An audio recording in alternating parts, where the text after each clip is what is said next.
Today we're working on the Jeep Commander with a small lift, big tires, and lots of scratching noises. It also has some squeaking noises. It also has some squeaking noises which we're going after today, caused by the sway bar end links.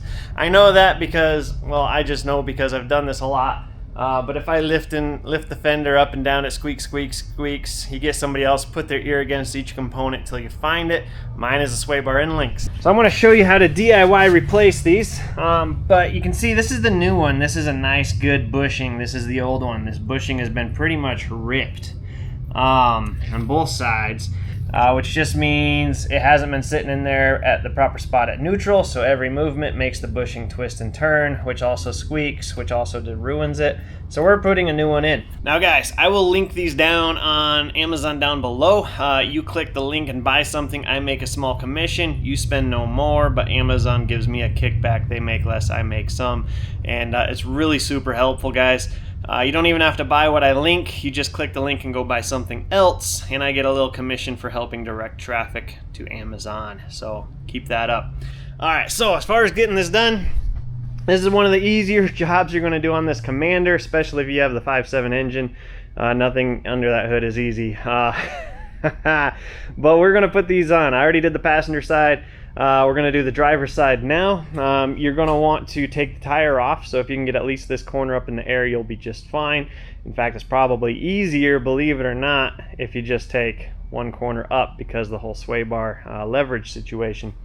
We're just going to use a lug nut impact for the lug nuts, an 18mm socket with an extension, a little hammer action, an 18mm wrench, a pry bar, and of course a new sway bar. And it's going to be easy. Let's do it. All right, so the wheel has to come off. There's just no ifs, ands, or buts about it. Take the wheel off. Makes life a lot easier.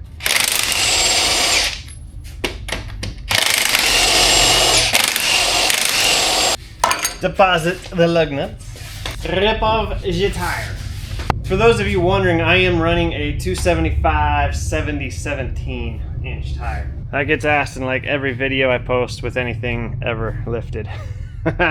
So this is our sway bar end link. I am lifted. I have the Old Man Emu lifted springs with Dobbins shocks. Sometimes you need to go to a longer sway bar when you do that. This Jeep in the front, we actually have plenty of swing. This bar has a lot of rotational movement, so I'm okay. I'm not too worried about it here. The main advantage of lifting these, from my understanding, or extended sway bar end links, is that you just don't run out of room, so you're not touching components. We're nowhere close to touching components, so I'm going to stick with stock length. You can see these have been tightened in there for a long time. Bushings are just worn out, just like the other side. So I'm going to take this one off first with an 18mm wrench and a 18mm socket with the impact. You can also just use, your standard ratchet. So I'm going to take my impact with the extension, stick it on there. I'm going to take my wrench to hold the nut on the back, and out we go.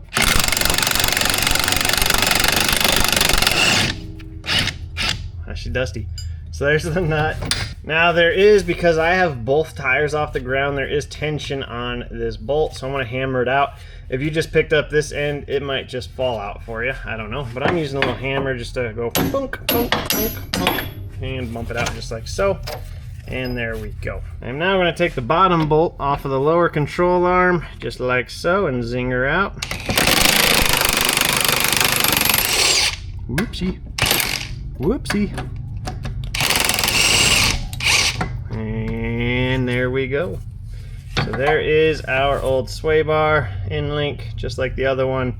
Bushings are pretty much torn up, so out she goes. As far as putting it back in goes, I'm going to drop the new one in place, get this through, and bolt her on the bottom. Not going to tighten it, just going to get it snug. Actually, I'm not even going to get it snug, I'm just going to get it in there. Alright, so they're still playing there. Alright, so now the fun part. If this doesn't line up, let's just see if it's going to line up. It actually came out pretty easy, so it probably will.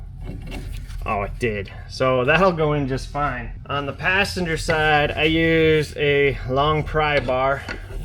Went on the tie rod here, and I had to lift the sway bar because it put pressure down and I couldn't get the bolt in there. So however you got to do that, you can do it. You can also manipulate it by picking up and dropping this tire or that tire, which will cause the sway bar to go up and down. I mean, that's how a sway bar works in the first place. So we're actually going to pull this down just a hair. Oh, so I'm just going to hang on it with my body weight. All 210 pounds of fat. There we go. I'm gonna put this nut on here. I'm gonna end up doing lower control arms here shortly too. Not today, but in the near future, I think. So stick around for that video. All right. Personally, I'm going to tighten this top one before I tighten the bottom one. Whatever torque specs you're supposed to, beats me, but I'll put it on your screen for you if I can find it on Google. Somewhere in there. You don't want to be too awfully tight either. You want to come down the bottom, same thing. There we go.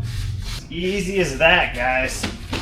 Oh, the bigger the tire gets, the heavier it seems to get too for some reason. Where's the stud?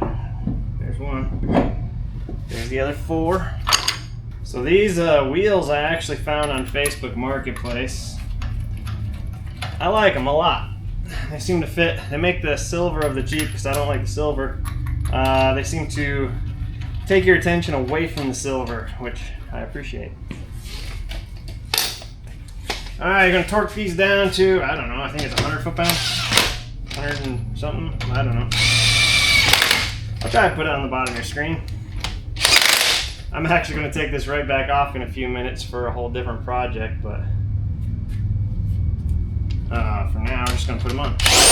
Alright folks, easy as that to replace your front sway bar end links on the Jeep Commander.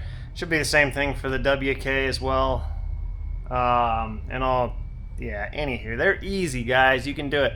Remember, sway bars work by articulating, so if you're having a hard time lining up that bolt and you don't want to use a pry bar, just go to the other side of the Jeep and either push down or raise it.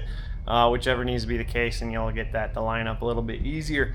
Guys, check out my videos. I got tons on the Jeep. I got more on more Jeeps. I got tons of everything. I've got 350 videos or something like that on the channel. Comment down below. Let me know what you're doing today and what you're planning on doing next week, project-wise. And I respond to pretty much every comment that ever gets posted, so you'll see that. Just give me a couple days. Thanks for watching. Stick around. We'll see you next time. Adios.